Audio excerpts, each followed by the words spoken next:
Assalamualaikum warahmatullahi wabarakatuh. Perkenalkan, nama saya Abu Rizal Bakri Lubis dari Prodi Perbandingan Mazhab dan Hukum UIN Sunan Kalijaga, Yogyakarta. Mata kuliah Hukum Acara Pidana. Di sini saya akan menjelaskan tentang cara membuat laporan tindak pidana. Berdasarkan ketentuan Pasal 1 Angka 24 Kitab Undang-Undang Hukum Acara Pidana disebutkan bahwa laporan polisi adalah pemberitahuan yang disampaikan oleh seseorang karena hak dan kewajiban berdasarkan undang-undang kepada pejabat yang berwenang tentang telah, sedang, atau akan terjadinya suatu tindak pidana. Sedangkan yang dimaksud dengan laporan pengaduan berdasarkan ketentuan Pasal 1 Angka 25 adalah pemberitahuan disertai permintaan oleh pihak yang berkepentingan kepada pejabat yang berwenang untuk menindak menurut hukum seseorang yang telah melakukan tindak pidana aduan, tindak pidana yang merugikannya. Jadi, berdasarkan pengertian dan definisi tadi, maka kita mengenal perbedaan dari keduanya. Jika laporan polisi bisa dilakukan oleh siapa saja yang telah mengetahui, sedang, atau akan terjadi suatu tindak pidana, maka khusus untuk laporan pengaduan hanya bisa dilakukan oleh si korban atau pihak-pihak yang berkepentingan yang merasakan kerugian secara langsung akibat dari suatu tindak pidana yang dalam hal ini khusus hanya untuk delik aduan atau tindak pidana aduan yang hanya bisa ditindaklanjuti oleh ketika ada pengaduan. Tapi secara hukum, proses penanganan terhadap laporan polisi maupun laporan pengaduan itu tetap sama. Ada proses penyelidikan dan seterusnya. Nah, bagaimana agar laporan polisi yang kita adukan atau yang kita ajukan atau laporan pengaduan yang kita laporkan bisa efektif? Nah, yang pertama, siapkan identitas diri sebelum ke kantor polisi untuk membuat laporan ini pengaduan atau laporan polisi. Maka hal yang pertama yang harus kita lakukan adalah mempersiapkan identitas diri, baik berupa KTP, SIM, atau identitas diri yang lain. Upayakan juga untuk mengandalkan identitas diri kita agar pada saat kita membuat laporan dan membuat pengaduan, maka hal itu tidak akan menghambat proses laporan yang kita buat. Jadi, bagaimana jika identitas diri kita ini hilang atau mungkin dicuri? Jangan khawatir, tetap datang ke kantor polisi untuk membuat laporan pengaduan. Sampaikan secara terbuka kepada pejabat kepolisian yang bertugas bahwa identitas diri kita hilang. Ya, mungkin bisa dibuktikan dengan surat keterangan hilang atau sampaikan kepada yang bersangkutan bahwa kita adalah korban dari pencurian. Sebagai langkah antisipasi saat ini dan seterusnya, maka saya sarankan kepada kita semua untuk membiasakan diri menyimpan file foto kartu identitas diri kita. Yang kedua, buatlah resume agar proses pembuatan laporan polisi atau pembuatan laporan pengaduan yang akan kita sampaikan ke kantor polisi itu menjadi efektif.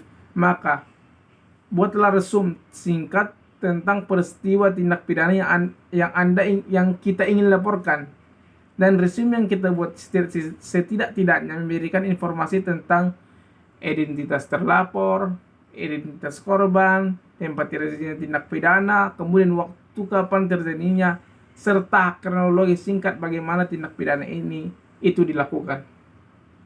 Yang ketiga, siapkan bukti dan saksi.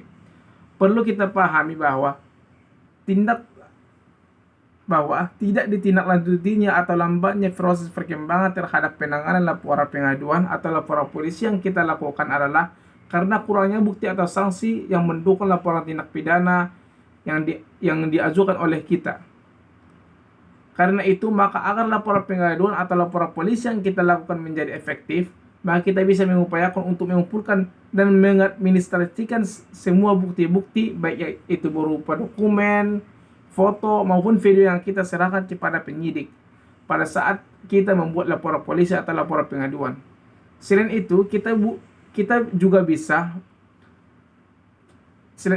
kita harus mempersiapkan sanksi yang akan kita bawa untuk memberikan keterangan tambahan penguatan laporan tindak pidana yang kita laporkan.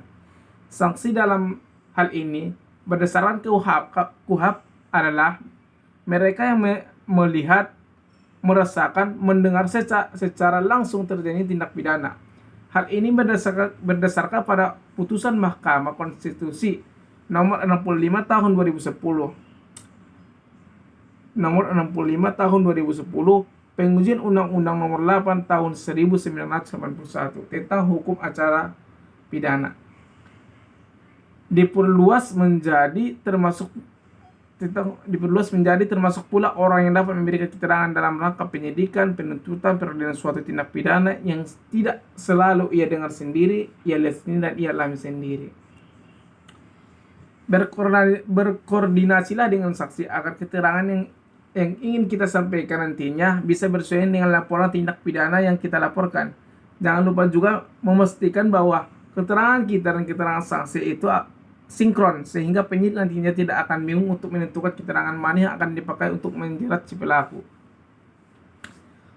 Jika semua hal ini sudah dipersiapkan secara matang, maka tahap selanjutnya adalah laporan polisi. Bagaimana cara membuat laporan polisi? Nah, yang pertama sekali adalah datanglah ke kantor polisi terdekat.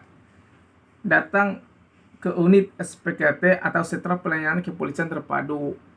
Kemudian katakan kita ingin membuat laporan polisi dan atau laporan pengaduan. Setelah itu maka yang berwenang atau petugas yang bertugas di sana akan meminta identitas diri kita, kemudian menanyakan tentang beberapa hal. Yang pertama tentang tindak pidana yang kita laporkan, kemudian siapa pelapornya, siapa korbannya, kapan terjadinya tindak pidana, dan gimana terjadinya tindak pidana, serta bagaimana cara pelaku melakukan tindak pidana tersebut. Setelah kita membuat laporan polisi dan atau laporan pengaduan, maka selanjutnya adalah kita akan diarahkan untuk bertemu dengan penyidik yang menangani pengajuan dan atau laporan polisi yang kita laporkan. Berkoordinasi dengan beliau dalam menyerahkan bukti-bukti yang kita miliki. Dan yang paling penting, jangan lupa untuk membuat secara berita, secara tanda terima kasih tanda terima bukti, sampaikan juga laporan pidana atau laporan polisi serta laporan pengaduan yang kita laporkan.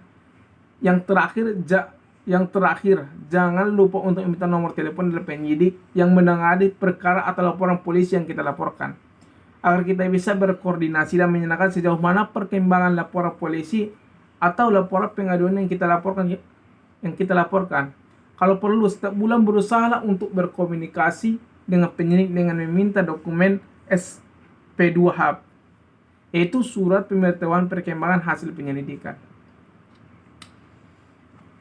Keterangan saksi merupakan alat bukti sah yang diatur dalam pasal 184 ayat 1 Undang-Undang nomor 8 tahun 1981 tentang hukum acara pidana atau KUHP. Yang dimaksud dengan sanksi menurut pasal 1 angka 26 KUHP adalah orang yang dapat memberikan keterangan guna kepentingan penyidikan, penuntutan, dan peradilan tentang suatu perkara pidana yang ia dengar sendiri, ia lihat sendiri, dan ia alami sendiri. Pengertian tersebut berdasarkan putusan Mahkamah Konstitusi nomor 65/PUU 6/2010, pengujian Undang-Undang nomor 8 tahun 1941 tentang hukum acara pidana diperluas menjadi itu orang yang dapat memberikan keterangan dalam rangka penyidikan, penuntutan, dan peradilan suatu tindak pidana yang tidak selalu ia dengar sendiri, ia lihat sendiri, dan ia alami sendiri. Keterangan saksi sebagai alat bukti ialah apa yang saksi nyatakan di bidang pengadilan. Berdasarkan definisi ini, kita harus memperjelas apakah dia menyaksikan atau lihat sendiri sanksi dengan mata sendiri, atau dia alami sendiri apa yang dilihat atau peristiwa pidana langsung. Apa yang dilihat itu langsung dari tindak pidana itu langsung dari dirinya dan tidak bisa diwakilkan kepada keterangan atau penglihatan orang lain.